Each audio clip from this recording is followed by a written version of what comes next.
What is up, everyone? Escape211 here, and today I'm running some Gatecrasher, and I got a terrible build. I'll put it up if you are curious, but my Gatecrasher is only 4 stars, and I don't really have a whole lot for the Helix, but I'm doing Gatecrasher and the Helix, even though it's a terrible idea with the rest of my hangar going on, because there are 2 events for that going on right now, as well as a playoff for the Railgun 12. So, you know, naturally people are not sure if they should invest in this kind of stuff. So I wanted to talk about that and then give general advice from me, I guess, if that helps at all for when you are trying to decide if to do these events, right?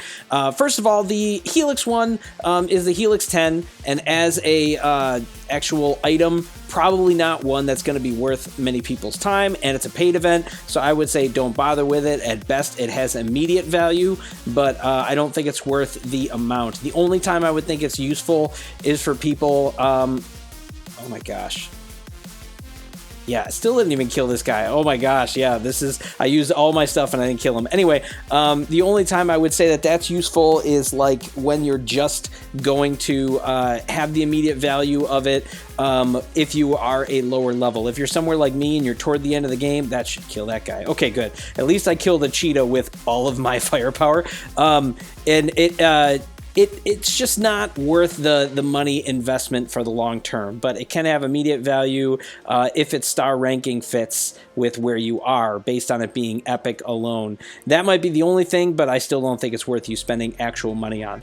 Gatecrasher is different though. Gatecrasher, I think, is one that still has a lot of potential in my mind for actually being an endgame mech. I think, you know, he will compete a lot with Guardian for people. Guardian's ability is better.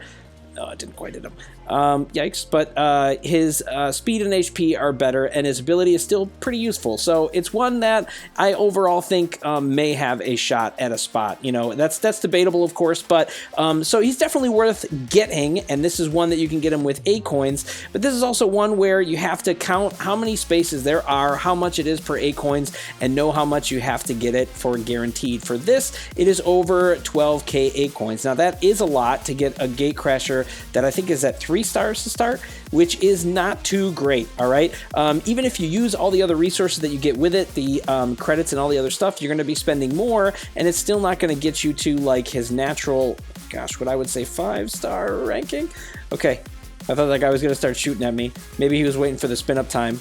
Can I get him here? Oh my gosh, no. All right. Oh no. Oh man, that killed him. Well, I died. At least it killed him. You know, think of like Surge, who's 9,000 acoins on the progress path, starts at 5 stars. We'll use him now, just as I'm talking about him.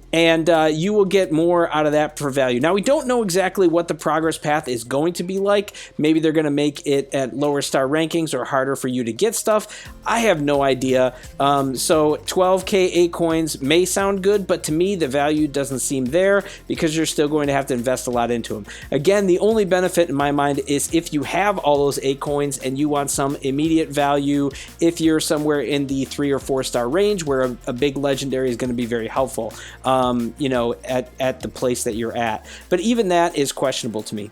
Now, when it comes to playoffs, I think that's a very hard one to invest into. Obviously, when something that is meta comes along, like if EM rifles or something like that end up in a playoff, you definitely want to try to do that, but it's also going to be very competitive. And even with the Railgun 12, even though that's not super top-end meta, like it does get outplayed by other stuff, you know, the sniper category is overrun by EMs, so it's hard for Railgun, especially I think the 12, to fit in there for a lot of people.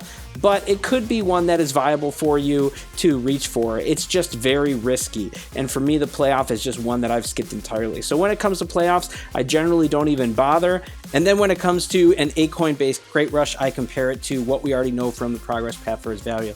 But you guys can let me know what you think is valuable, what is your standard on doing this kind of stuff, and if you plan on getting any of this, and we'll see you out there on the battlefield.